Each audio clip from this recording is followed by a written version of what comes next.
everyone, welcome to the Bark Night Podcast, your destination for film and TV news, interviews, and discussions. So today is episode 53, and we're talking about Alien Earth, 31 Days of Halloween, Good Boy. Once again, I have Paul and Dan with me, and we're going to kick it right off here talking about Alien Earth. So let's get into it, guys. Good to be back, by the way. Been a while. It has been so long. It was needed, though. I think we all 2 needed months. we all needed a little break. Yeah. Dan needed a break to buy a house. I needed a break to start a new job. As people can say, I actually have room to put the board games in a different room now, so that's exciting. That's great. I'm gonna miss looking behind you and looking at the board games and being like, I've played that. I haven't played that. You'll have to do a little featured board game behind you. Yeah, I could do that, yeah. So yeah, Alien Earth. We had 8 episodes, and we thought about getting together periodically in the middle there, but I think we all wanted this little bit of break, and now we get to break the entire series down. Mm-hmm. So we've got full spoilers for this whole thing, so if you haven't seen Alien Earth, then either pause this and come back after you finished, or just skip right ahead and see what else we're talking about in the episode. Okay, so I figured a great place to start with this is kind of some of the things we did like about the show. Keep things positive with it there. One thing that I really did like that I had no idea was even going to be happening is the needle drops in all the episodes. The ending? Yeah, the music that dropped at the end of each one. I wasn't positive about it after the first episode, but the first episode when they did Tool, I'm a huge Tool fan, and it sent me on a weeks-long odyssey of going through their entire discography once again for the first time in a good while, and I really enjoyed that, so that was cool. That was a lot of fun. I really enjoyed that too. I did the same thing when that I think it was episode 7 ended with Queens of the Stone Age. I'm like, oh man, that song is really good, and I'd forgotten about it, so I listened to the first 2 Queens of the Stone Age albums again. Yeah, I listened to that album afterwards too. Yeah, it just felt natural too. It wasn't like a forced music into the scene or anything like that. It was just a great way to end it. Also, I felt pumped up after the Tool song happened. I was like, yeah, I can't wait for the second episode. I'm ready to go. It was great. Completely agreed. Yeah, that was a like you said, surprise. You didn't expect that, but it was a nice little touch they did there. One thing I really liked, I will say, is that I was worried it wasn't going to feel like an Alien universe project, but it definitely did. You definitely felt like this was in the same world as the movies, so I liked that part of it quite a bit. Yeah, I agree. Yeah, it was nice to. It felt like they were taking a lot from the original Alien movie and then adding it into the show. There, that 5th episode, I think, was almost pretty much like a 1-for-1 remake of Alien 1, except with a bunch of other aliens in there. And so that was great. It just felt natural, I think. There's another one that just felt natural and real and fun. Yeah. Yeah, Noah Hawley actually directed that one. He said that he was like, I wasn't going to let anybody else direct the episode that's basically a remake of Alien. Right. Right. Yeah, it's great. I love seeing the Purina doors, those doors with the red and white checkers on them. I know they're not Purina, but they remind me of the Purina brand logo, so I always call them those.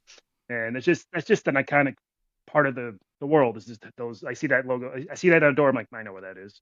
So, yeah, it's just little things like that I really liked. Yeah, that was a great episode in general, just to see how I think Noah Hawley was trying to be Ridley Scott, but also put his little own spin on it. Mm-hmm. And so probably my favorite scene of the whole series was when the alien dropped down. And I was just like, that is a great scene. It's a really tense, and also from the point of view of the alien coming down. It was just so great. I love that scene. Great shot. I felt like that was a Ridley Scott shot. Yeah. One thing that really matched in with the themes of the series, with everything with the synthetics and AI and all that, was the decision not to reveal whether the guy on the one creepy dude on the ship was a synthetic or a cyborg or they just never explain that. You don't see how he dies. and they don't directly come out. A couple people call him a robot a couple times, but you can't tell, like, are they saying that because he's like a robot and they're just name calling him? Like, you know, it's so that was really interesting to me that they chose not to do that. And I was watching those podcast episodes that they released with it, and they said that it was intentional not to reveal that. I just assumed he was. I guess maybe just from knowing the world, I thought the way he acted and everything screamed, uh, not android. Yeah, android, right? That's Yeah. what like Ash from Yeah. the first one was an android. Yeah. Yep. Yeah. Because I'm getting the terminology confused now. Androids, synths, and cyborgs, and Yeah, I mean, that is probably one of the things that I liked the most about the show was much like Blade Runner 2048, right? Like with what's her name, Joy, Anna de Armas's character, and then there's Kay and Ryan Gosling character, and then Decker and all the other humans or maybe humans. I really loved the the 2 levels of removing from humans. And in this, it felt the same sort of way. Like, here we go. Here's an android and a synth, and then a cyborg, and then you have all these different aliens. It was just like a really cool Black Mirror on what it means to be human. I thought it was super ambitious to do it in that way. It was many different layers to like examining what it means to be a human. I thought that was great.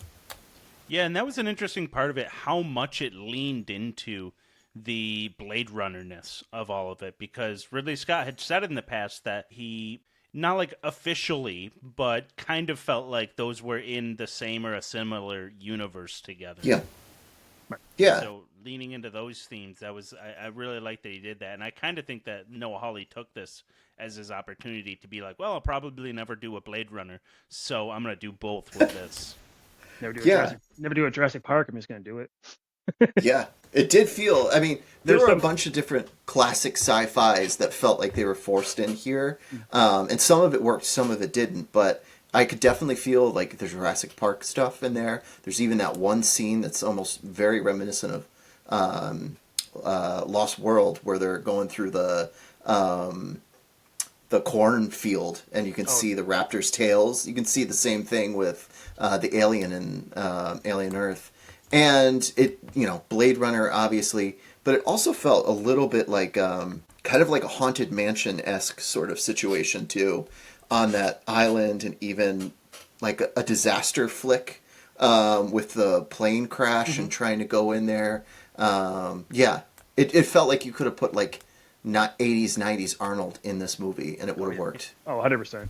Yeah. And then, like you talk about ambition, like they start off the series pretty much with that giant crash, and like they're like, this is how these get here, and they don't really show it all get cleaned up. I don't want to jump ahead, but like that is in a city where that happened, and then like the rest of it happens on an island. There's possibly something out there still that didn't get picked up by the quarantine people.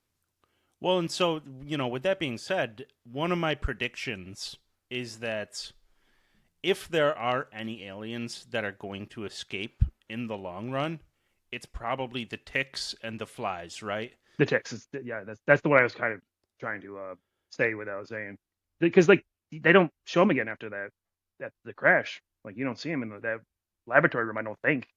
I didn't look too hard for him. I didn't see him in there. Yeah, I mean, it's safe to assume that some probably got away during that. And, I mean, they just probably haven't figured it all out yet. But they're gonna. In the outside world, but I do think that by the end, those two specifically are going. They either feed on or ruin resources, and that's a big topic of the movies that they hint at, is that there's a lack of resources, and what better way to exhibit that than tell the story of these aliens arriving on Earth that are using up the resources. The water supply is limited because of all these things in it, and then you got the flies that are coming in and just eating rocks and metal and all of these other things. Yeah.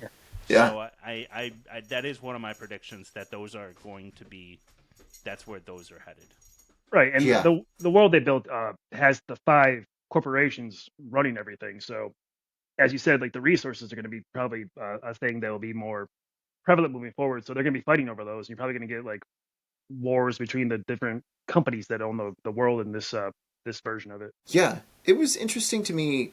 Resurrection, they like show Earth in Resurrection, Alien Resurrection, and that's hundreds of years away from where we are now in Alien Earth, but it's just decimated. Like there's nothing like surviving on Earth, and so if this is the seeds for that, that's a pretty interesting kind of jump start for all of this.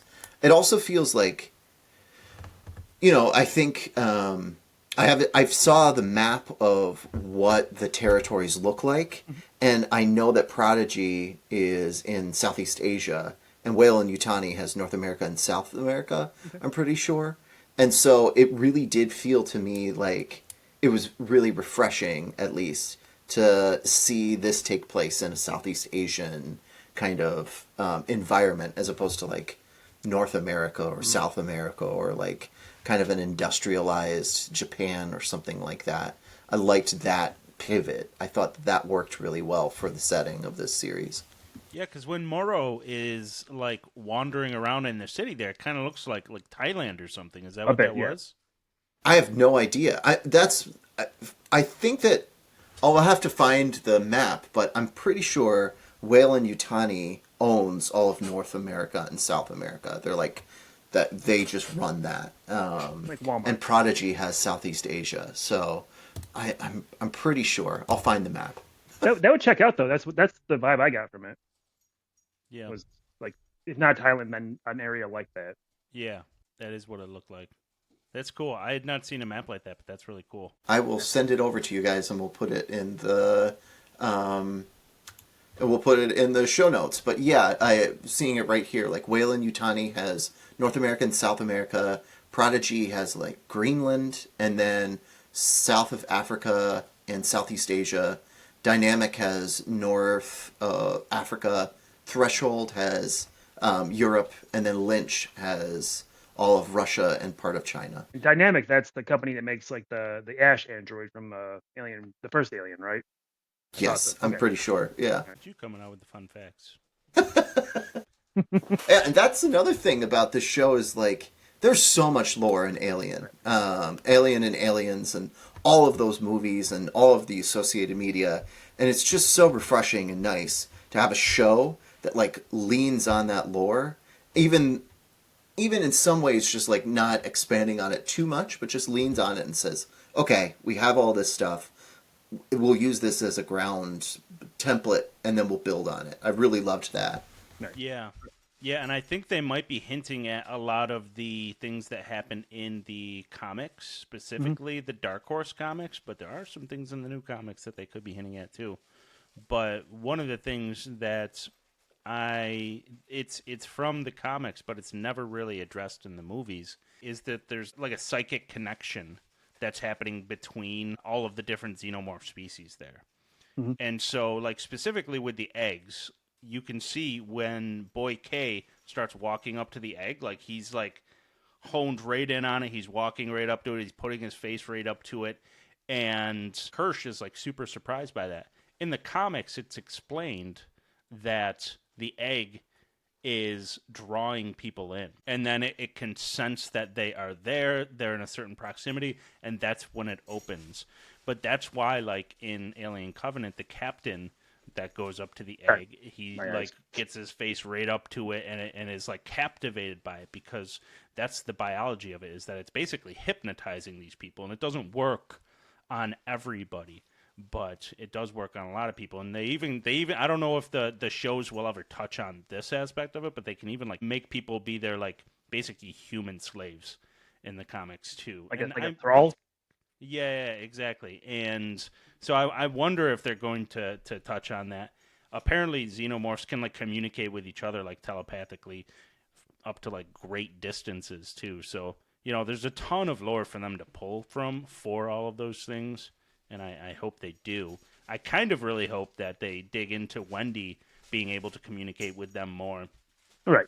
Like some people I know who saw the show were annoyed that like she was making the noises and like the alien across the island could hear her. But as you said, if they have a vast range of hearing, then that just they need to explain things like that a little bit more. And if the eggs give like off a PS5 that make people put their face in it. That solves such a huge problem in the movies. like people are like, why put your face there? Well, they're Yeah. drawing you in, which would be a huge like fixing point. Because let's be honest, in Covenant, that was the dumbest thing I've ever saw in my life. But Well, and I think that's what they're hinting at here, trying to is fix that it. they're going to make that canon in the movies now. And I did see that it was just a creative decision to make her physically make the noise. Okay. It's supposed to represent the sound that they make when they're talking to each other telepathically, is basically what Noah Hawley said. But he said he couldn't figure out how to represent that like well on screen, that it's just happening in their minds. So he just had her making the noise out loud. But I think the alien is communicating back through its mind too. So I mean, that's basically the entire thing there. Some of the comments that I read online too were like, "Oh, I don't understand why the alien is acting like her pet," and I found it more like a mother like situation. It felt much more like, "Oh, this is like I've bonded with this being, and I view it as my mother, and so if my mother's telling me to do this thing, I'm going to do it." So it didn't feel like a pet situation. It felt like more maternal than anything. To me, how I read that is it's supposed to represent that she is so similar to Boy K, thinking she can control these aliens like he thinks he could control her. And so she's making all the same mistakes that he's making all over again. And so her control that she thinks she has over the Xenomorphs, I do not think that's going to last. I don't think it's going to make it through the second season. And Noah Hawley basically said as much on the podcast, that she only thinks that she can control them, and she's not even positive she's communicating correctly, you know? Yeah. It also, weirdly, if all of this imagery and references to Peter Pan, it felt to me like this was the Nana character. Like, Nana, the alien, was just going around protecting the children and, like, trying to protect Wendy and trying to get after everything. So, I don't know. I liked that. I liked those Peter Pan references. I thought those were pretty clever. Yeah. And, yeah, I was hoping that they were going to do a little bit more with it rather than just surface level. But they kind of did here and there. But I just wanted just a little bit more. The one I caught in the finale was when Curly changes her name to Jane, who's Wendy's daughter, and that like represents her shift of allegiance from trying to please Boy K to trying to please Wendy. And so I thought that was interesting, because it's all these things that are they just lay the groundwork. And if you know these things already, then you get a lot of value from it. And if you do, there's just a ton of rewards to dig into as you start to make these comparisons. So that was really cool. I think the thing that I would take away from all of this is that I think it was just the most ambitious world building for a show that I've seen in a long time. It felt really refreshing. Noah Hawley had like a very good vision. He incorporated a lot of things that I liked about Alien. It felt also, like we were just saying, like a Jurassic Park-ish sort of situation. Yeah. And I really did like the sort of political things that were happening in the background, like the corporations battling each other. You had all of these different social commentaries, too, about what it means to be human, what it means to be synthetic, what it means to be a hybrid of those two in one way and a hybrid of those two in another. I think just this was like a very ambitious world building and plot throughout all of it. And sometimes it failed, but most of the time for me, I think it was like really clever, really well done. The pacing was weird and off at times, but I'm very forgiving of that if the payoff is good, and I think it really is. And I would say the thing that I love the most is the alien of Alien Earth wasn't just the Xenomorph. I love that eye thing. Whatever, I don't know what that's called. Ocellus. That thing is great. That is the best, like, new character introduction of the whole thing. I loved that thing so much. It was ominous and, like, weirdly cute at times, too. It just causes complete chaos everywhere it goes. It's just great. It felt like my daughter is really into Lilo and Stitch, and it felt like kind of Stitch-esque, right? Like, very, like, wild and crazy, but also just, like, has this undertone of, like, oh, this is a creature that could, like, annihilate everybody. And it was very intelligent. All the scenes with that damn sheep were just so unnerving. I've never been more afraid of a sheep in my entire life. It was great. I think the other aliens were a real highlight for me. I agree. Those were really good. And you mentioned the world building. I noticed, like, you remember in Alien Romulus when they're talking about their work visas and how they can't get off work, and that's kind of the reason why they go up and have their adventure in that movie. In this movie, it establishes that on Earth they're doing that practice. Like her brother, Wendy's brother, the name escapes me right now, can't get back to her because he is on his work visa, or he can't go to college or something, right? And he can't do it because he's on his work Yeah, agreement. because he's still under contract. Yeah, so it was cool that they brought that in and tied into, like, this is going on Earth, not just the colony. So Yeah. it makes more sense to why the colonies would go for it. Yeah. Morrow and Kirsch, both of those characters, absolutely fantastic. Oh, really good. And I love Kirsch. Obviously, Josh Duhamel, he's awesome. And I was hoping he would do a little bit more, but No, that's Timothy Oliphant. What'd I say? Yeah. Josh Duhamel. Easy mistake, same guy.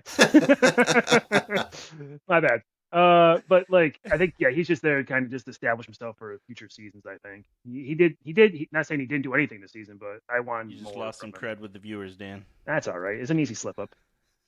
Oh my god, I love Timothy Oliphant. I've watched Justified. I like Deadwood, and him in this show, the perfect casting in my opinion. Like, just stiff, rigid, like has the best face structure. Just like subtle, weird movements that he can do with his face and his eyes.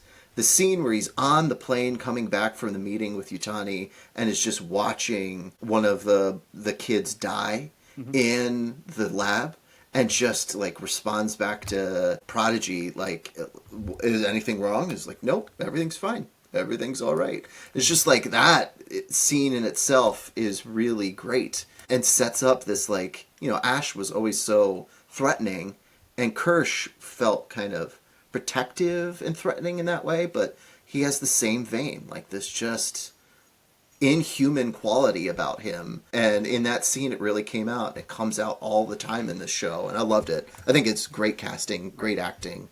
Yeah. There for the science. Yes. Yeah, what are your theories on Kirsch, like with that whole thing? Because I kind of had my thoughts on why he's deciding not to do anything about all of that and his background scheming. But what do you guys think? I think he's like I think we hit on just now. He's in it for the science. He just wants to see what these animals can do and like these creatures can do, and doesn't care about their impact on humanity. Doesn't care about how they would affect the planet. He just wants to see what would happen, and he wants to experiment. He wants to see what this can do, what that can do, what this would happen if these got loose, kind of. And I think that's his main concern is he's focused on that, like hyper focused on that. Yeah, I mean, my theory is always that there's some, like, other actor at play here, right? So, like, with all the androids, there's always another actor, unless it's Bishop, right? Bishop is the only one in all of these shows and all of the, like, media about Alien where the android doesn't have another actor behind the scenes influencing him in some way. And so, unless you are Bishop, all of you are corrupted in some way. And so I feel like Kirsch, there's probably another actor, whether it's one of the other corporations, whether it's like a corrupted like source file or something there. There's another actor playing a role in this, and he's introducing some sort of chaos. So I imagine like in season 2, you'll probably see it. I thought he was going to be stronger when he had that battle with in the last episode and he broke his back. I thought Kirsch was going to be a stronger model than that, and he just wasn't. And he, was bleeding and like just all effed up at the end of it. And so that was surprising to me because I thought, oh, he's just gonna erupt into something. But yeah, And I think that was kind of done for that ending. Like, don't want to go right to the end, but like the last scene we see of him, how they're arranged in that jail cell. I think that was done for a reason, and I don't like know why that was, but I feel like that'll become obvious later on. yeah. I mean, it did parallel how the kids were in that scene too. Mm-hmm. So the kids were positioned, and then all the adults were positioned in kind of a similar way. My dog is going crazy with a squeaky toy That's right all right. next to me right now. That's all right. I can barely hear it. Barely. Oh yeah. Yeah, so I really like the theory of there being like, hold on one second. Oh, it makes sense too because like even in Romulus, Andy there, Yeah. he when he got that chip put in, he was corrupted into like not even doing what he wanted to do. Like he had to follow the protocol. So it makes sense that if there's someone else telling him what to do, someone above the Boyd character and such, Yeah. that would make a lot of sense because it doesn't. He's just kind of doing things to see what happens. I guess is the best way to put it. Yeah, it's only Bishop who's free of Yeah. that. And I think in 3, maybe, yeah, in 3 it doesn't, I don't really think of 3 a lot. I haven't seen 3 in a long time. But I think Bishop as a human comes back rather than Bishop as the android. So I think it's like disregard Nathan Bishop or something is Yeah. the human that comes back, who's like the or maybe it's Nathan Weyland, Nate Weyland, that. Yeah. Something Nathan like that. Bishop Weyland. Something not rememberable. Yeah. But yeah, and then the torn up Bishop from Aliens. Yes. I was kind of thinking. So my whole theory on Kirsch is that I really think, and I guess this would lean more towards the Dan of it, that his whole motivation is really just to see what happens with these things. I think he wants to see who is the strongest of them all. He wants to see the face-off. It is a test for the Isaac that gets killed in the lab. Mhm. That was a test for him. He made sure to remind him The animals. to follow the protocols and not do anything he's not supposed to do. I'd imagine there's a protocol not to go into Right. the Yeah. cages, You would right? think. It wouldn't surprise me if Kirsch is the one that sabotaged that That door. Yeah. and it was a test to see will he survive this, or will, when left to his own devices, will he do some, start making stupid mistakes and get himself killed. Which he And did. so I'm sure Kirsch could have stepped in and saved him, but he just chose not to because he's like, all right, well, the weak will get thinned out and we'll be left with the strongest ones here. And I think to a point, he's probably got safeguards in where he can't just kill Boy K, or he's trying to play like the long game where it's like, okay, put all these pieces into place until it all explodes, right? But I think that's a big piece of it is just trying to see who survives these things. Put these characters, put these people that are close to him in these situations, and it will make them stronger. It will make them mature, because that seems to be his thing. Where like in the earlier episodes there, him and Dame Sylvia are talking about their different methods of raising the kids, and this is like the opposite. This is what he wants to do, and Dame Sylvia is like, no, they need to live their lives as kids. And he's like, no, they don't. They're not kids. They're not humans, So I think this is his way of doing that. I mean, that would make sense too. I always just think with every one of those androids, there's just something, there's another puppet in the background who's playing some sort of game. So we'll see. I think, but I don't think you sign on Timothy Olyphant to play like more than just one season. He's going to be there for a while. Yeah. He had a kind of minimal role, I would say, in this season. Like he was a supporting actor at best. And I think that you could put him in a lot more larger situations. So I 100% was hoping that by the end of this, a lot more character. I was hoping the cast would get thinned out a little bit. me too. I Yeah. thought for sure. Because Yeah. I think that even if they go into next season with like, what I was really hoping, because there was really no indication of where they were going to go after this, where they were going to go with another season. Aldo, please stop. But I was hoping they would kind of go in the direction of like a semi-soft reboot with each of it, where a few characters go through into the next season, and Yeah. the bulk of them don't. I'll be right back. You're I'm good. taking this toy away from him. You're fine. Yeah. So, I mean, I get that idea too. I thought the same thing. I was very surprised the last couple episodes there wasn't more characters taken out. Yeah. It's just, and going back to the Kirsch thing, I also remember the scene where Smee and no, the other one, the other kid are trying to get the guy who got face hugged to the beach, and Yeah, he helps them get to the Arthur. yeah, Yeah. Arthur, thank you, and he helps him get to the elevator. He didn't have to do that, but he helps them get to the elevator just to see what would happen. I think he wanted to see what they would do. So Yeah, I mean, I feel like that's playing like 4D chess. What he was doing there was like, oh, I'm going to draw Morrow out. Like, this is the yeah, best way to draw him out is to like just give him the pieces and have him come to me. right. Yeah. And so in that way, I was like, oh, this makes sense that he's letting him there do that. But I mean, Kirsch is an interesting character. I was also hoping that the cast would be thinned out. The kids are too much. There's too many kids. Some of them don't really have as much of a significance for me, right? Like, I was really hoping that, like, Nibs is great. I liked her storyline, but I was like, okay, when she got shot by Hermit on the boat, I thought, oh, that's it. Like, Nibs is dead. And then suddenly she's back alive, and I was really confused. Like, why even bring her back? That felt like a necessary sacrifice in order to push Wendy over the edge. Right. Let's do it. It felt like she If served her Nibs' purpose. only role going into next season is to be the psycho of the group that's just Yeah. crushing people's skulls, like I'm on board to keep her character around, but but like yeah, I get what you're saying. Like, yeah. A perfect example of that is you mentioned earlier when the one character said, "My name's Jane," and I'm like, "Who the hell are you again?" I forget that you did Yeah. this whole season. So Yeah. like, there's so many that are still around, and just like it was surprising that you have such a big cast left. Yeah, nothing was Yeah. done with her character No, the entire No. season. She seven, was seven, given very few lines. I don't think Dame Sylvia needed to survive this season. no. Me neither. I fully agree with that. I don't I don't think think. Boy K needed to survive this No, season. I was- think he was fully He utilized as much as you served his need to purpose. at this point, Yeah. and like I hope they do some cool stuff with him. He was great in this season, but like I do not think he needed to survive it. Really. I found him a Yeah. bit annoying. Yeah, I was hoping that he was going to go.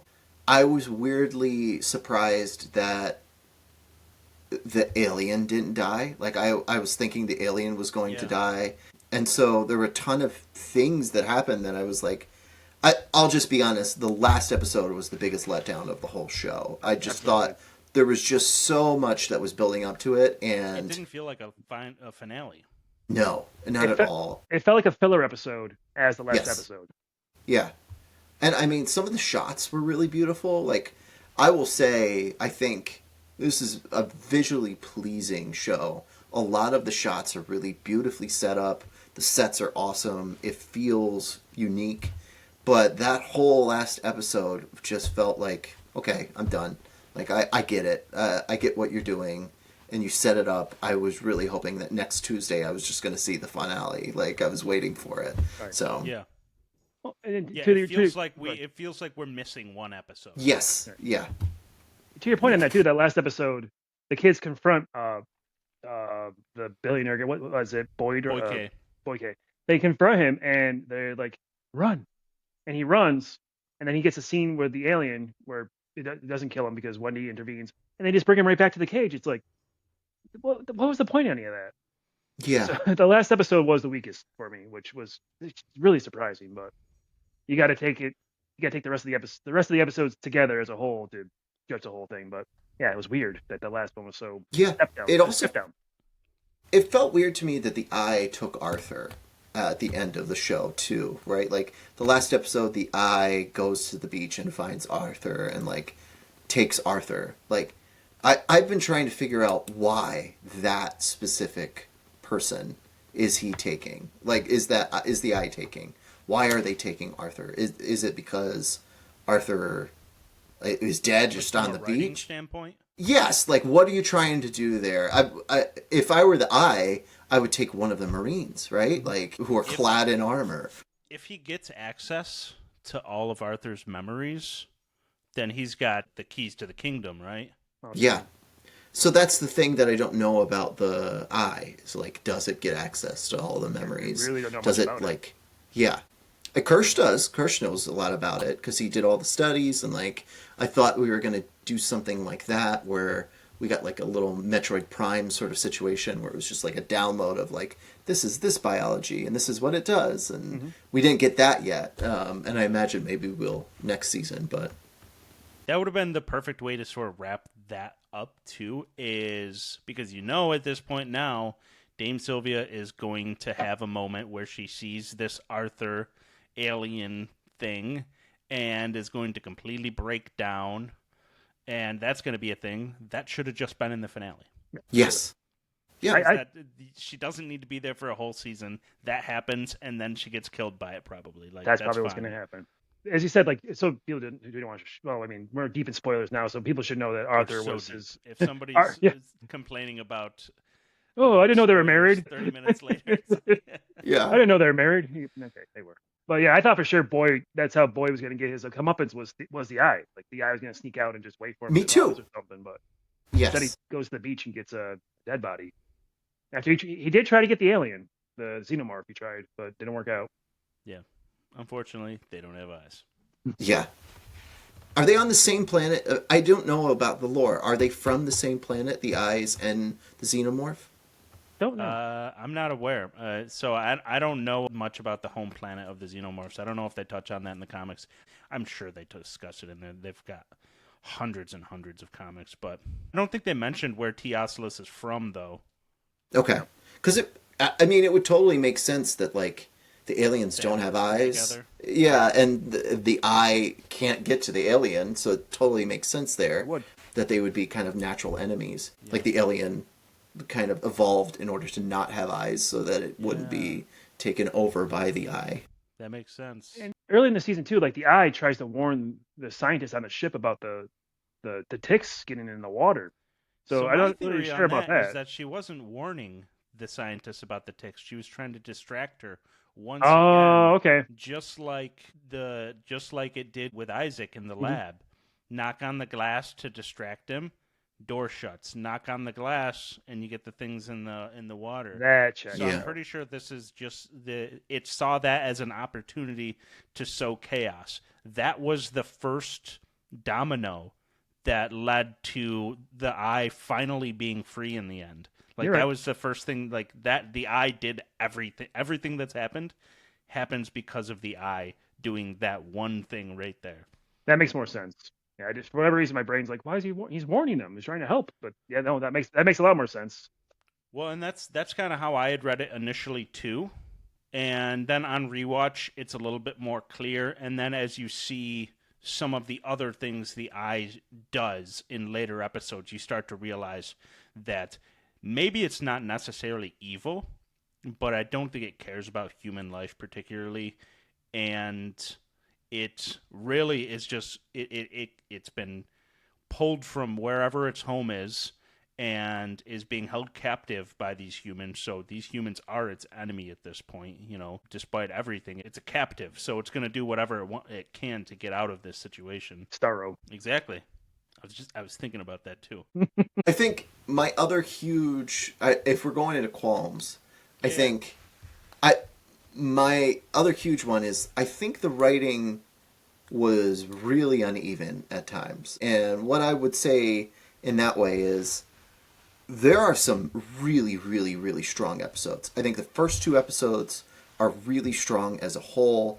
I love the idea of like going into the ship and then up this building and like the scene where the alien kills all of the theater actors and you don't see it, but you hear it. And then you gradually see Hermit wake up and see it. And then Marrow comes in and shoots the alien and takes it out. Like, that is great. All of that is completely awesome. And then you have what I would call like the next two episodes, which is like kind of low. They don't really do much other than like explain the situation with the kids. They feel uneven. You have the fifth episode, which is the 1-for-1 remake of Alien. And then you come back to the 6th, 7th, and 8th, and where you're just stuck on the island with the aliens all in their things and the things all in their rooms, and it's just plodding along. And I like Wendy as a character, but there's so much development of Wendy in this, and so much heavy writing going into her and her brother, And I know that that's the main character there, but it just felt like there could have been so much other things that you did with those pretty much 4 episodes of the kids on the island with all the aliens doing nothing. Like nothing happened in 4 episodes. So that is my huge problem. Is like there's a ton of missed opportunities in that first season that I think if maybe Noah Hawley had the chance, he could go back and rewrite it and like make it a little bit better. But man, I just there's so much potential, and it's just wasted on those just mulling around in the island. I guess that's the thing. If this is the only season we ever get of this show, because no season 2 has been announced, then there are so many missed opportunities, because it is like half the show is laying groundwork. Yeah. Yes. And it's like you just can't help but wonder, like, hey, we're like a little bit more payoff on these things, and maybe not be stuck in one location for so many episodes, like laying groundwork that isn't going to pay off until next season. Like, yeah, that would have been nice. Well, you might think it might be the Disney way of doing things. If they greenlit the show, they gave the director like, okay, you have 8 episodes, but don't tell your full story. We need to have a season 2. We need people wanting a season 2. So it could be part of it, I think it is Noah Hawley. From the interviews I've seen with him, somebody brought that up to him, that like, they don't close out a lot of the threads, and he was like, well, I'm trying to get a season 2, so I left a lot of things in the air. But it's like, hey, maybe close out, a couple more than you did. Close out a couple things. But I guess he wants to take it to 7 seasons is what he wants to do. That's a lot. I mean, I see, like I said, it's a very ambitious show, and I see, like, there's a ton of threads that are happening right now that I see you could spin it off for a ton of different ways. And that's why I think, like, Kirsh is a prime example of, he's planting the seed for something bigger else happening that, like, is being manipulated through Kirsh. So that's where I see there's a lot more. But you don't need 4 episodes of... This is essentially, if we're going to make the comparison to Jurassic Park, this is essentially Dr. Alan Grant in the car for 4 episodes, like touring the island. It's not necessary. Like he needs to get out of the car and things need to happen. He's right. Like in the car, they establish some of Malcolm's quirkiness. They give some of him and the Sadler relationship. They get the kids establishing themselves. So you're right. That's exactly what they did for 4 episodes, and they still didn't touch on Smee or Curly or even slightly too much. But so I mean, Facehuggers only got humans. That, like, to me, I was like, come on, can we get a face-hugged alligator or something? Like, dude, you know me, man. I love those Kenner action figures from the '90s. I want to see the King Scorpion alien. I want to see those. They those introduced a scorpion at the beginning. Like, yes, come on. Yeah, they knew exactly what they were doing with that. Yeah, we don't get that until season 7. Yes. He's like, oh, don't you guys worry, I got you. Yeah, I felt like you're on this tropical island. There's got to be some sort of like tropical threat there that the alien can then lay an egg in. Ugh, that is a missed opportunity too. An underwater creature. Yeah, exactly. Could that eyeball get in a shark? Could that eyeball get in a shark? We don't know, but it feels like it maybe. That'd be pretty cool. That'd be terrifying. Yeah, I mean, I would love to see a flying xenomorph. Like, perfect. Like, let's see that. Hell yeah. Well, yeah. One thing I noticed about the finale is that only one named character is killed in the finale. By the pitcher plant alien? I don't think anybody remembers her name. I certainly don't. Sarana, something like that. I think it is something like that. Is it Hermit's like friends, military friends? Yeah. She gets killed by the plant. Yeah. Siberian. Yes. There we go. I mean, perfect example, right? Like, I forgot that they were even on the damn island. I've seen the show twice, and I forgot that they were there. They were gone. None of those soldiers should have walked out of that lab. No. 3 of them walked in. 0 should have walked out. 2 walked out. 0 should have. Yeah. Again, too many characters left alive at the end. Like, I know that's a weird complaint, but it's an Alien TV series. Like, I mean, and I know there was a lot of red shirts killed off, kind of sort of off screen. That's fine though, but You don't Yeah, care so much about that? I was starting to get hyped for a moment where I thought we were going to get like a similar scene to like 30 Days a Night, where you see the Xenomorph like just scrambling and Oh, just yeah. annihilating person after person. I was like, oh, and then it was over in 3 seconds. I was like, oh, okay, that's it. Yeah. Come Then on, they're like, yeah. here's a little blood. Here's a little blood smear. Something happened here. Yeah. But I mean, in the long run, a lot of these complaints might just go away. And if what they are trying to do is build the Game of Thrones of the Alien universe, then this is just the first season of Game of Thrones, which is somewhat slow too, right? So if that's what they're trying to do to get to that level, like, okay, I get it. Yeah, but season 1 of Game of Thrones had that That the one ending. death. Yeah, it did have it had some payoffs. Like the ending of that series, like, oh my god, I gotta see what happens next. This one, you're like, oh, I guess we'll see what happens next. I think they got 10 episodes too, didn't they? I think they did, yeah. Yeah. Maybe 8 ain't the magic number. It ain't the number. There's just too many characters. I mean, at the end of the day, there's too many kids. There's too many.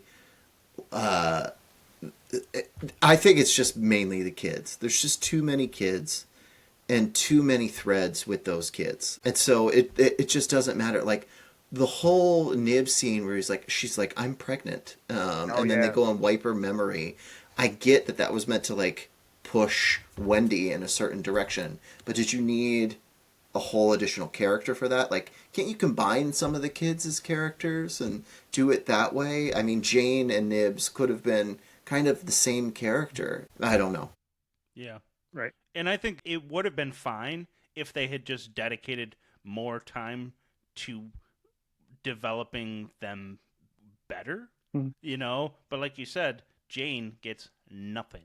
Right. They don't give her character anything, so it's like, why is she here? Yeah. To fulfill maybe some plot line way down the road, but she didn't do anything in this season. Right. And even like when they're kids, like, we can introduce them as kids before they become the synths. You get like maybe one scene with them all together talking. You don't get any characterization of who they are before they get put in the bodies. And like, credit to most of the actors, they pull off like acting like a kid in a grown-up body pretty well. I thought They do. the actor who played Smee, I thought he was really good, but Yeah. he didn't get anything to do. So that's a complaint too. Is just like you said, so much, but not enough of it was touched on to a satisfying degree. Yeah. But as you said, it was building.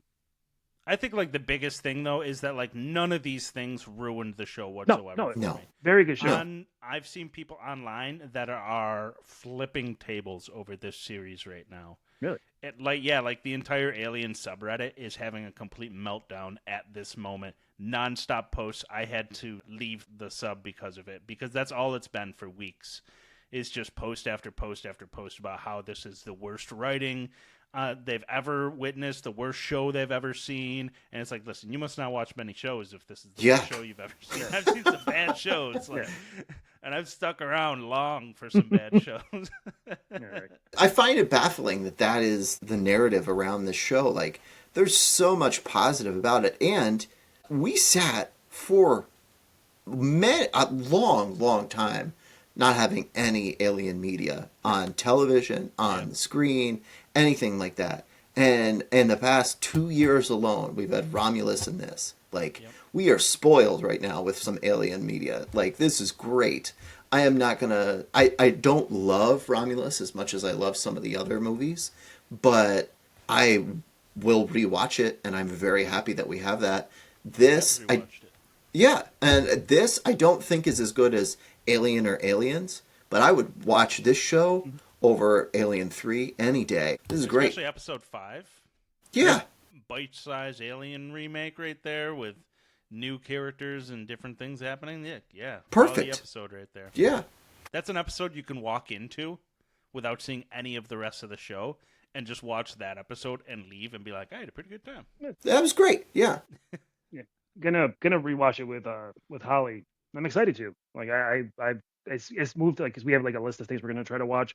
I'm moving it right up there. Like, as soon as we're done with Marvel Zombies, we're gonna put this on. I'm gonna make her not make her watch it, but have her watch it. There you go. To wrap up, I did have a couple things. There was a lot of misunderstandings online, and it was basically a lot of it stemming from the fact that I think people just were getting wrapped up in their hate of the show and not actually thinking things through. No, no way. One thing that I saw a lot of people saying was like, why didn't they wrap up the plot line of the mold sprayers? I saw that as not a plot line that needed wrapping or an explanation, but more of it's supposed to represent the fact that Prodigy has this hubris that they can control everything, but they can't even control the mold on their island. And so how are you going to control these other aliens from off the planet when you can't even control the native biology? You know? Yeah. And I think that's all that's supposed to represent. I don't think there's supposed to be a big mystery to it. Right. I No. agree. I barely even thought about that. I just thought that's exactly what it was. They're showing that they aren't perfect at what they do.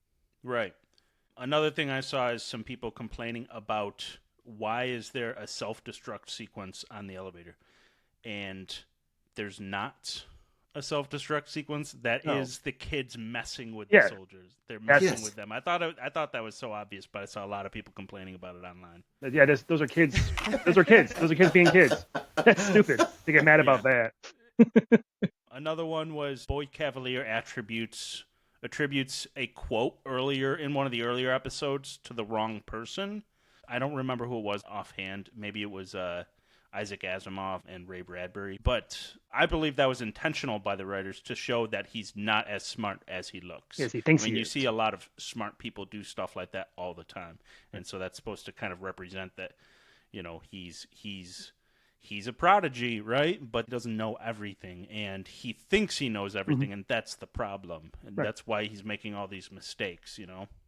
Yeah. For someone to pick up on that and think that's a negative, like that was put there on purpose. Like if you Right. recognize that quote, you're like, oh no, he's not as perfect as he thinks he is. Yeah, it's the same as the dirty feet on the counter when he's having the dialogue with Utani, right? Like, it's a kid with dirty feet. He's like obviously privileged and very smart, but he's also just not aware of social norms and not aware of like decorum, and he's not as great as he thinks that he is. And so it's just like a lot of hubris and a lot of blindness at the same time. Yeah, He was raised by robots that he created that have to follow his orders Right. exactly. because Yeah, he killed his own father, if we are Which- to believe that. Was really just brushed over real quick.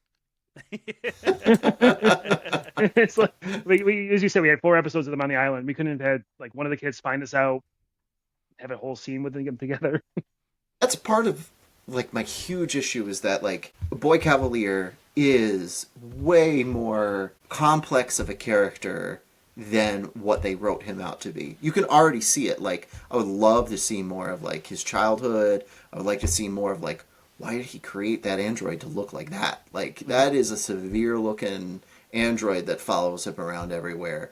Why? I mean, obviously Peter Pan, like, I don't want to grow up sort of situation, but the story of Peter Pan is not like Peter Pan grows up. Like, he grows up. So yeah, I mean, I don't know why that. And so there's a lot more of a complex character there that I wish they would have explored a little bit more. Now, one thing I wanted to bring up to you guys was the last thing that happens in the season when Wendy says, "We rule." Does that mean she's using those other people in the cage to facilitate them taking over for Prodigy, like becoming like the heads of that organization? Do you know what do you guys think they're going with that? Like, obviously that's the stinger for the season, and there's got to be more to it. But I just was trying to think of like, are they going to use those adults to influence everything, or Well, I think it's just what I was saying earlier about what Boy K did in his household. He killed his father and took everything over and built everything himself up. So now she's taking over, and she thinks, she probably thinks she's going to run everything from this island. And I think she's going to learn pretty quickly into season 2 that she can't actually do that, and she doesn't know how to do that, and probably at a certain point will realize she actually doesn't want to do that. Right. And wants to just tear the whole thing down and go out and into the world and maybe the universe and do her own thing. But I think eventually she's probably going to start plucking people from that cage to come help her try and resolve these issues, probably repair Kirsh. And I was surprised they put Kirsh in the cage because I figured they would have thought he was on their side. Right. But I think she's going to try and run the entire company and change everything for the better, but I think she's going to quickly realize that is much more of a task than she thinks it is. I mean, they got Weyland Yutani invading, so you got to deal Yeah. with that. They got to deal with that first. Quick aside, where is Weyland? Like, is Weyland dead at this point in the Oh, yeah. story? Because in Prometheus and Alien Covenant, they have all of those. I can't remember the actor's name who plays Weyland. Guy Pearce. Guy Pearce, that's it. Guy Pearce is like aging and dying, but he's still alive. Is he still alive right now? So they would have left the planet already at this point. Okay, that's what I thought. And All right. he would have been missing, and eventually Yutani just took over his company. Okay. Okay. I think it's supposed to be the understanding of what happened there.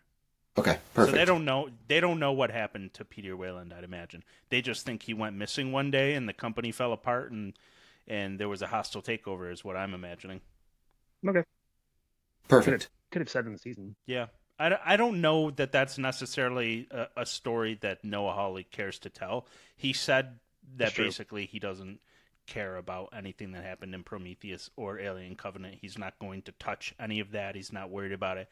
And I would imagine that simply Same. because Weyland is included there, he's like, I think basically just being like, okay, I'll kind of sew this up here, but I'm not going to dedicate any time towards it. Okay. I get that. I still wish that they would have given Ridley Scott the ability to end that series. Like, give him the third movie. God damn it. At this point. They still might. Yeah. That's true. Let's hope. You never know. I mean, he changes his tune on that all the time. He even said does. the other day that, like, oh, maybe I will go back and do something with that. We'll see. I'm just so worried that he's going to try and do something that breaks the franchise. You mean like the Black Goo? Yeah. I don't think... So there's the whole thing with, like, there's a lot of people out there that go back and forth about whether Ridley Scott was trying to explain that David creates all the xenomorph species. And I am like a big advocate of the fact that no, he only created his own version of them. Yes. He wasn't creating the species as a whole. He was only creating his own version. Now, what I'm worried about is that Ridley Scott will come in and put the final nail in that coffin and be like, no, he did create he did all of it. them. Yeah. And that's an Yeah. answer that I don't want, right? Right. So that's the only thing I'm worried about. As long as he doesn't do that, I'm okay for him to finish it. Yeah. I just think that there's a lot... I don't know. As a science fiction fan, I love those movies because there's just so much, just like this show, like a lot of ambition in that, and there's a lot of big ideas, and it's a shame that there's no follow through. Finish that up. Mm-hmm. As much as I hated Covenant at times, and believe me, there are times where I'm shaking my fist at the screen, like, what are you doing here? I still, at the end of the day, I'm happy that film was made. Yeah. Like, Michael Fassbender is undoubtedly a fantastic actor. Unbelievable and terrifying. Like, he is both relatable and terrifying in that, as Michael, as was Daniel in that role. Don't let the bed bugs bite. Yeah, he's great. The flute scene. I'm sorry, I can't get past it. It's very bad. Now blow. I'll do the fingering. Why? Dirty. It's dirty for no reason. Yeah. All right. Either you got anything else on Alien Earth? Yeah, I just I sent you a photo of something I think they might be building towards. I don't know if I want to go too far into it, but I know in the modern once Marvel got the rights to the Alien, they put out some Alien comic books, and in it there's a Xenomorph goddess that I'm wondering if they're not trying to set Wendy up eventually to be this. Oh, yeah. I would love if they did that. They set this up in the comics, in the new series that Marvel did, and they never pay it off. No. It's something that they may or may not slowly be building to. Yeah, I would absolutely love if this is where they go with the Wendy character. It's a bold move if they do, because it kind of seems like they want you to root for her, but it seems like they're laying the groundwork that she could be the villain. Right. And I'd be all about her becoming a villain, and even this character. I would love that. Yeah, when she started communicating with the Xenomorph, the second or third time she did it, it just popped in my head. I'm like, oh, maybe. So it's just a thought I had. I wanted to throw it out there. Yeah, so if I remember correctly, this Alien Queen Goddess thing communicates with humans in their dreams. Like, some of the characters in the comics have nightmares about her where Right. she's calling out to them. And I think this is part of what they're talking about with there being a hypnosis factor to all of it. I mean, if this is where they are leading with the show, I'm so pumped because Right. it's something that they lay the groundwork for a lot of places in the comics, but never pay off. And But it only came around back in like 2021 or yeah, something. it's so a it's very not very like, very new concept. yeah. And like I think if you get face hugged, I think that's when you hear her or something, or I think something along those lines. I spent a while since I read it, but I think yeah, if you get like face hugged and somehow get away or survive, she can still talk to you. Oh And yeah, that would make sense. I think they kind of I don't remember the specifics of the main character of the new series. It was like the first series that Marvel did yeah, is where they introduce her in like the first like 8 issues or something. hmm And your main character, so maybe he got face hugged or something. I I don't think he did. recall if I think he if did. he did. Did you read those? Me? Yeah. Yeah, it was a Yeah, they were long pretty time decent. ago. They were decent. Yeah, I'm pretty sure he gets face hugged and They get uh, better. yeah, somehow he gets away or something slows down the gestation process or something. But yeah, I'm pretty sure that's why he can hear her is because he got face hugged at some point. Yeah. Yeah, that would be good stuff. I really like those. I want to get back into those Alien So comics. yeah, I agree. They're good. They're enjoyable. Do you see that picture, Paul? Yeah, no, I was looking it up as you guys were talking about it. I mean, I would love to see it. I don't know if it's Wendy. Like Wendy seems way too, uh, Hopeful. yeah, or like loving in some ways. Like, yeah, I don't know. I do think Pat, you're pretty much spot on. Like Wendy's gonna lose control of the Xenomorph in the next season, and Oh yeah. like there we go. Like it's gonna be a battle again between Wendy and the Xenomorph. But it would be great if they led up to like Wendy becoming the goddess of the Xenomorphs. That'd be awesome. They would have to get so weird with this show to do Oh that. my god, yeah. Like we're talking like Alien Resurrection weird. They'd Yeah. have to get to weave this in there, like because if you look at the way the character looks, I like mean, to you don't have to that look in that. live action, like Looks like Sarah Kerrigan from StarCraft. This is just it. As an aside, like I get that people are frustrated about this show, but as a person who loves Star Wars, I think the downfall of Star Wars are people who want every single piece of media to be Episode Same. 5. Like everybody wants something to be like Empire Strikes Back or the original Star Wars. And in my opinion, the best parts of Star Wars are when they like deviate from that norm more and more and more. And I know people hate The Last Jedi. I have a soft spot for The Last Jedi. But the thing I will give The Last Jedi is it like took bold sweeps and tried to do things. And in the same way, I think people really want Alien to just be Alien. And when anybody tries something ambitious with this series, people spit at it and like, oh, I just want this thing. Why do you have to change this thing?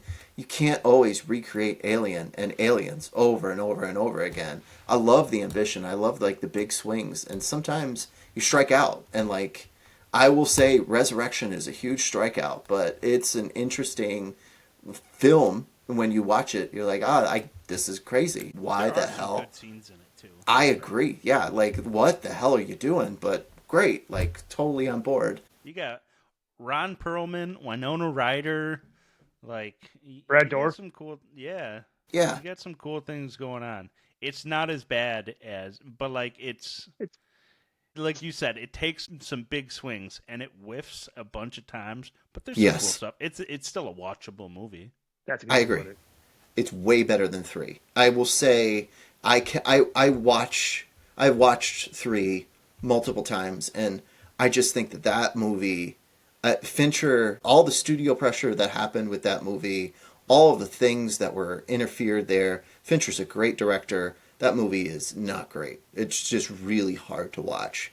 Resurrection is a lot better, more enjoyable to watch, even though it is, I think, as like a piece of writing, it's not as good, but as a film, it's a better film. I'm still hoping they'll just reveal one day that Alien 3 was a fever dream and didn't actually happen. I'm still hoping for that Ripley Hicks spin-off Neil movie. Blomkamp. Yeah. Yeah. Hold Can you on. imagine if he actually made that movie? No. That would be wild. I'd be so Uh, happy. Yeah, that would be so dope. Yeah, I Maybe. mean, they gotta close if they're gonna close that loop.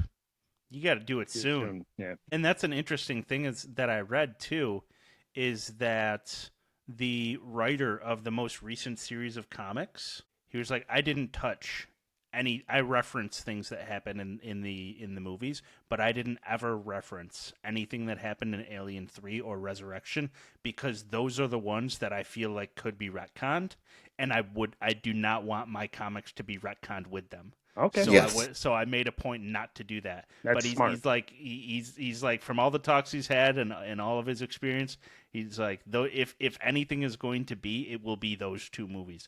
And I think it's sooner or later it will be, right? Because Yeah. I think that like Disney has to see the missing potential there Right. of characters like continuing on with Ripley's character in some form, like the comics, and continuing on with Hicks's character in some form, or Newt, continuing on with those characters. That's what Disney loves to do. Oh yeah. And it's always been just such a waste.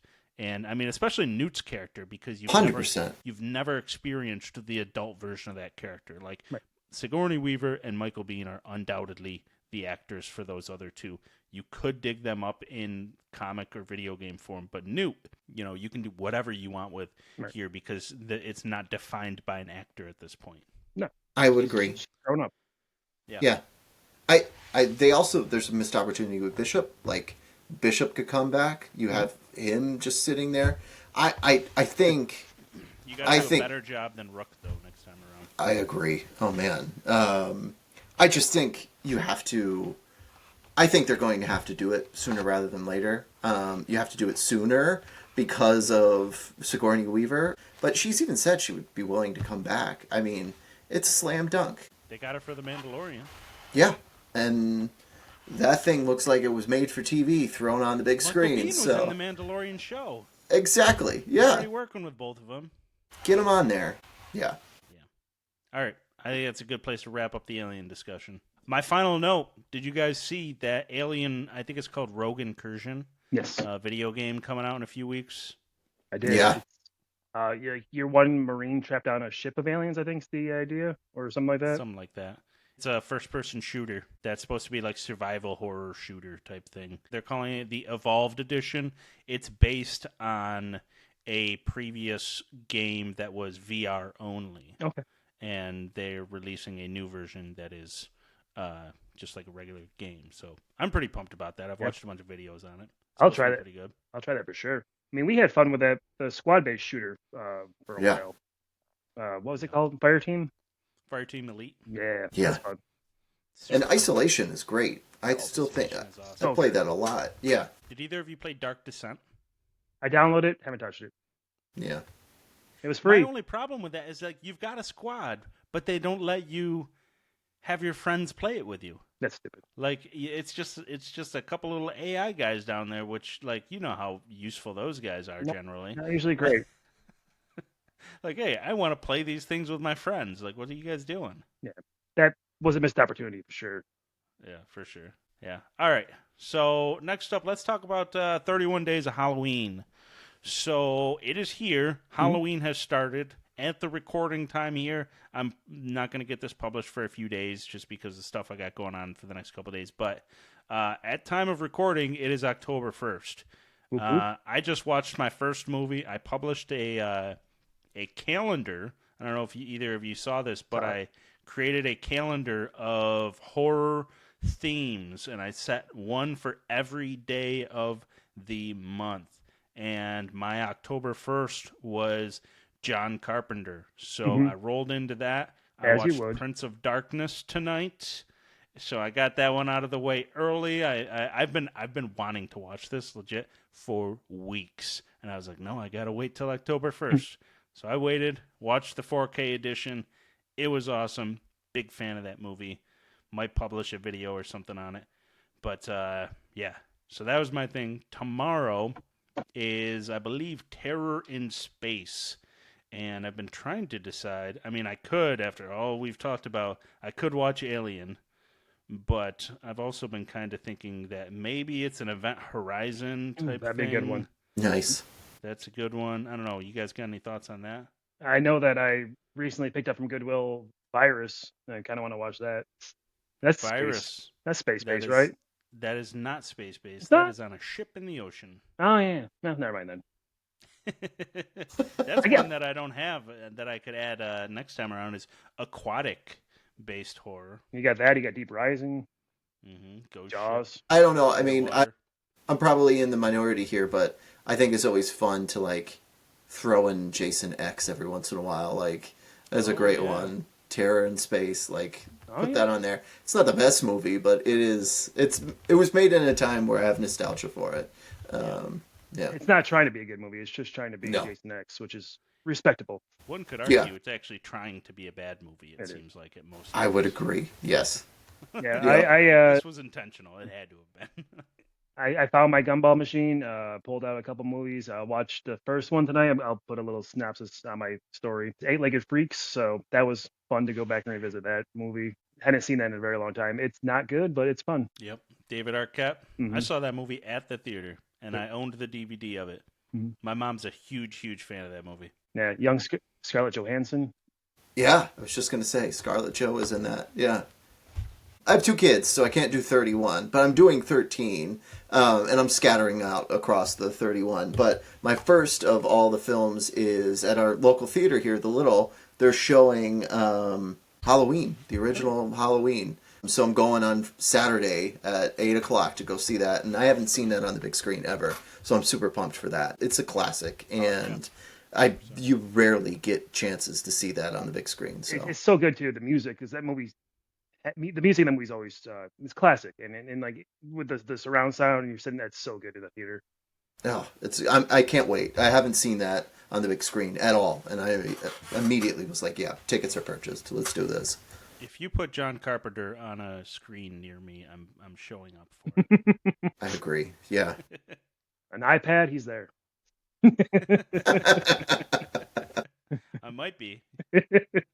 Okay. Any other things you got going on, Dan? Did you pick out your movie for tomorrow yet? No, it's my mother's birthday. She's gonna come over and we're gonna watch a movie, get a pizza, and it's gonna be her call. So we'll see what she decides on. Oh, that's a risky move. It is. I told her it's gotta be something Halloween based. So my guess is knowing You're her. like, Mom, it's got to be something that doesn't suck. Be like, let's watch Walk in the Clouds again. No, but my honest guess is that she's gonna call Sleepy Hollow because she's been talking about it a bit lately. And even though I watched it last year, I'll let it slide. We'll see what happens though. That's Sleepy my Hollow is great. I love Sleepy Hollow. that's my prediction. Is that she mentioned it a bunch of times. She wanted Max to watch it while he's up for the summer, just didn't get around to it. So that's my guess, but we'll see what happens. There you go. That's fun. All right. Next up, I just wanted to briefly touch on the fact that I watched an early screening of Good Boy, the movie that is completely told from the point of view of a dog. And it actually comes out this weekend. It'll probably be released by the time I get around to publishing this episode. But it was good. It was really good. I liked it. Right. And I've been we both watched the trailer way back when. It's been a movie that's been on my radar for a while. I want to catch it at some point. Holly does not want to go watch that one. She says she gets enough anxiety when Lana barks and she doesn't know why. She doesn't want to throw ghosts into the mix, which is fair. So I won't be watching that with her, but I'm going to try to catch it somehow. It's going to be on Shudder eventually, right? Yeah, I believe it's made by Shudder, so yes, it will be. All right. So it might be a bit of delay on that one, but you said it was good? It was good. Yeah, I really enjoyed it. It does very well. It maintains your engagement while you're following this dog around the movie. And so one of the things with it is that it does not engage with the human characters whatsoever. You don't even see a human character's face the entire time. You are Great. 100% invested in this dog. In that way, it like kind of reminded me, is that what Wishbone did? I think so, actually. And so like there was moments where I was like, oh, this is almost like a full feature film of like a Wishbone episode or like something like that. But like it is dark. Like they don't shy away from the horror of the whole thing. Yeah. And so like you're worried about this dog, you're worried about the owner, you're worried about everybody, and they do a lot of unique things in it too. They introduce sort of horror movie tropes, and they do them in a unique way where it's like, okay, but how would this thing we usually do with humans work with a dog? And so they play around with that. And the dog is cute as all hell. So I recommend the movie. I was a big fan of it. So yeah, I mean, check it out at the movies if that's something you're into. I think it's probably going to hit streaming relatively quickly, but I would recommend it. All right.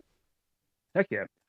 There's been a few of those movies lately where it's there's like either no talking or very little talking, or wasn't there a movie earlier this year, the Presence, right? It was just from the Presence, yeah. point of view A of the lot of ghost, I like think. these like high concept movies. Right. Presence was told completely from the POV of a ghost. In a Violent Nature is told completely from the POV of a Jason-esque serial killer. And so, yeah, there's a lot of, I think, in the way of, if we're talking those three movies, I probably like Good Boy the most. So I think it's a great premise. It is. I've been pretty excited to like. I haven't seen it like appear around here, but it's definitely on my radar to watch.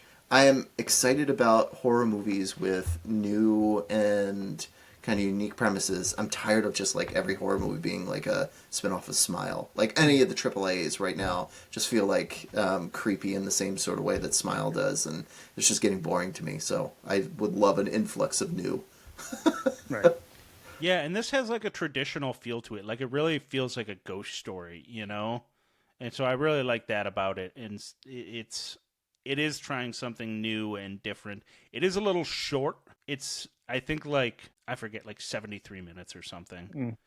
And so but it doesn't feel like it's short when you watch it. You know what I mean? Like it does feel like it's the perfect length. It feels like if they tried to tack on another 18 minutes, Right. it might not be as engaging as it is. Right. But there's nothing I would remove from it. Yeah. And sometimes that's true too. Like some movies, like they're trying to hit that 90-minute mark, and sometimes you can feel it. So especially with horror, if you have your story and you hit the points, just tell your story, move on. Yeah. Yeah. So definitely check that one out. The other thing I wanted to talk about is that as of this writing today, I published my episode where I interviewed the director of Night of the Reaper. So I watched Night of the Reaper. It premiered on Shudder last weekend or the weekend before. And yeah, I saw an opportunity to do where the director was doing like a Q&A, so I just reached out to him and was like, hey, would you be willing to do an interview with me? And he was like, I got a crazy schedule, but if we can fit it in before I start hitting the festival circuit for all these other things I've got going on, then I would love to do it. So I was like, all right, awesome. And we were able to figure out a time that worked, and he ended up being a super cool dude. So Really cool. I would highly recommend anybody to watch that episode if they haven't already, because he was pretty awesome guy. That's Not every day awesome. I'm getting early screenings. I got a director interview. Like, Look at you making moves. That's awesome. I'm glad you're doing that too. That's so cool. Yeah, I just started like reaching out to people and companies and things to try and change up some things to try and get some gain some traction in other ways than usual. Good idea. Smart. Yeah. All right. Well, I think that's a good place to wrap the episode for the week. Thank you both so much for joining the show this week. I really appreciate it. And thank you for everybody that's watching or listening. I really appreciate that. You can find me on YouTube, TikTok, Instagram, Threads, Spotify, and so on. It's at Bark Night Podcast and on the web at barknightmedia.com. Thank you.